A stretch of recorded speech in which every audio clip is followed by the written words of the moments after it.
Hi అండి, welcome to my channel my food Pushpa. ఈరోజు మనం చేయబోయే రెసిపీ సింపుల్గా అయిపోయే బేబీకార్న్ ఫ్రైడ్ రైస్. ఎలా చేయాలో చూద్దాం రండి. ముందుగా స్టవ్ ఆన్ చేసుకొని ఒక ప్యాన్ పెట్టుకొని అందులో ఒక గ్లాస్ వాటర్ వేసుకోవాలి. ఇప్పుడు ఇందులో బేబీకార్న్ వేసుకొని ఒక టేబుల్ స్పూన్ సాల్ట్ వేసుకోవాలి. దాన్ని మూత పెట్టి 5 మినిట్స్ పాటు ఉడికించుకోవాలి. 5 మినిట్స్ తర్వాత మూత తీసి దాన్ని ఒక బౌల్లోకి వేసుకొని నీళ్ళన్నీ డ్రై చేసుకుందాం. తర్వాత దాంట్లో 2 టేబుల్ స్పూన్ల కార్న్ ఫ్లోర్, 1 టేబుల్ స్పూన్ కారం, 1 టేబుల్ స్పూన్ మైదా, 1 టీ స్పూన్ సాల్ట్ వేసుకొని బాగా మిక్స్ చేసుకుందాం.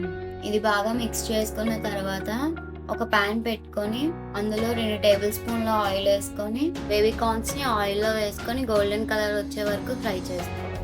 అదే ప్యాన్ లో 1 కప్ క్యారెట్, 1 కప్ ఆనియన్ వేసుకొని కలుపుకుందాం. 2 పచ్చిమిరపకాయలు వేసుకొని కలుపుకోవాలి.